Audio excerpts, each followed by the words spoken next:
I would say that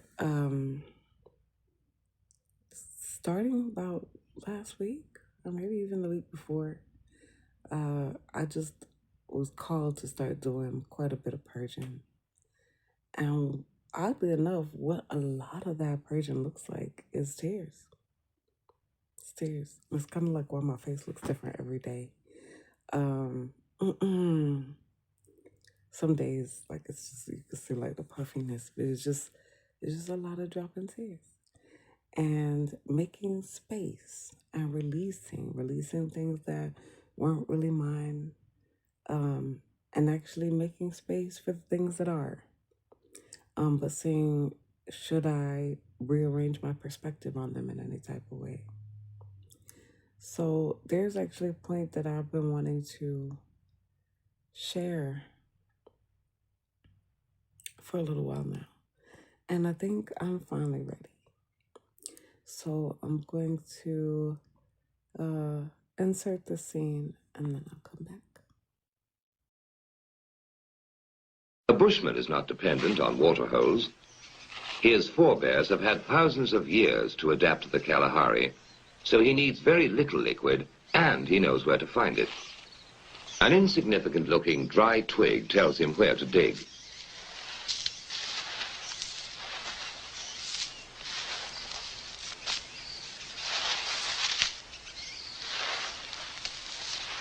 Anyone else would die of thirst in a few days in this treacherous desert that doesn't look like a desert. But he can survive for months on end. He unearths a bulbous root, which is really just a solid lump of wood with hard fibers that are merely damp. Civilized man would need some pretty complicated technology and machinery to get water out of it, but he uses the very simplest of tools. His scraper is a stick that has been split to give it a sharp edge, and he produces some dry-looking shavings. But you take a handful, point your thumb at your mouth, squeeze very hard, and wait for it.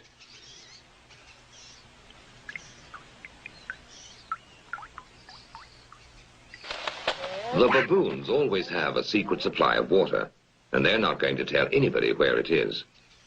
And when a Makhalachadi ventures into the deep Kalahari on a hunting trip, he has to find water, because unlike the bushman, he doesn't know how to make liquid from a root. But he has his own way of finding out where the water is. First, he laboriously drills a hole in a giant ant heap when he is sure a baboon is watching him, because he knows baboons are incurably inquisitive. Next, he puts some wild melon seeds into the hole and works them in so that they drop into a hollow. Then he saunters off, knowing the baboon is burning with curiosity. The baboon doesn't trust that human being at all, so he plays it cool. But he's dying to know what gives in that confounded hole. Finally, Mr. Inquisitive can't take it any longer. He's got to know what's in there.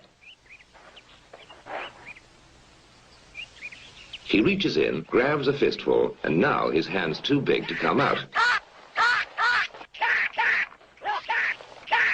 If he had the sense to drop the seed, he could free his hand.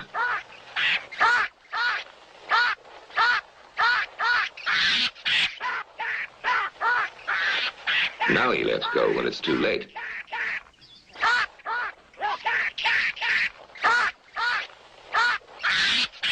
So that was a smart enough way to catch a baboon, but he still has to make him talk. Now he knows that salt is very scarce in this particular area, and that baboon is going to eat those lumps like candy. In fact, he has such a ball eating salt that he completely forgets he's under arrest, and that in a little while he's going to be a mighty thirsty baboon.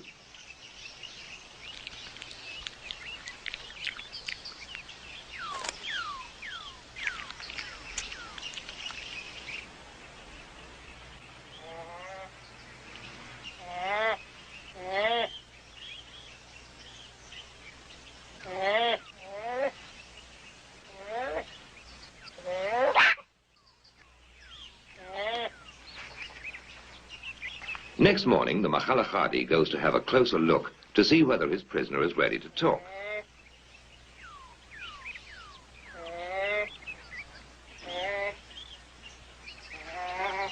He decides the brainwashing has worked, so he sets him free, knowing that in his condition he won't care who follows him to the secret reservoir.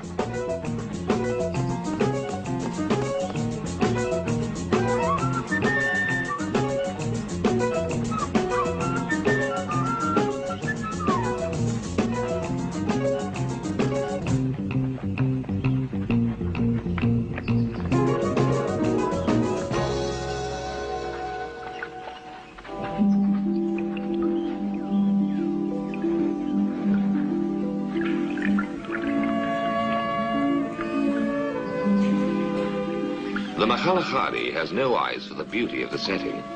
To him, water is beautiful.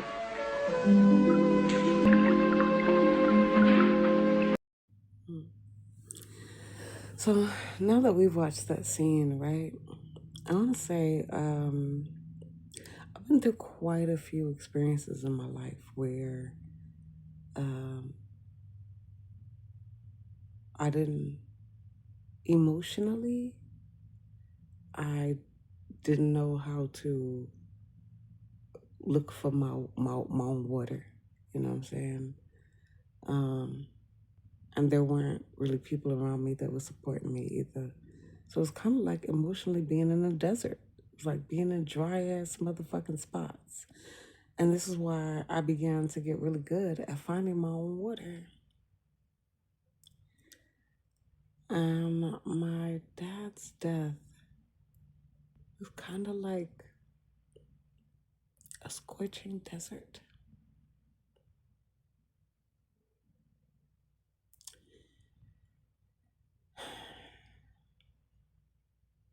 And when I got to his funeral, it was packed. It was packed full of people that loved my daddy and full of people that had been affected by him and his words and the way he led people to God. We might not have the same ideologies, my dad and I, but that's okay. And so sometimes it just feels like even beyond the grave, it's still things he can teach me and that I can learn from just recalling him. And because I have been practicing how to find my own water, I was forced to bump it up to go find an oasis. And so his death is kind of like, you know what I'm saying? The baboon in a way, leading me to locate the places within myself and in my psyche that seem like an oasis, even for the moment. So grief, everything does, but grief has some deep lessons for us.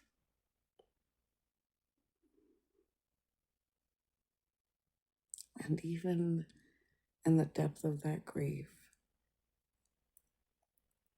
those lessons can be beautiful.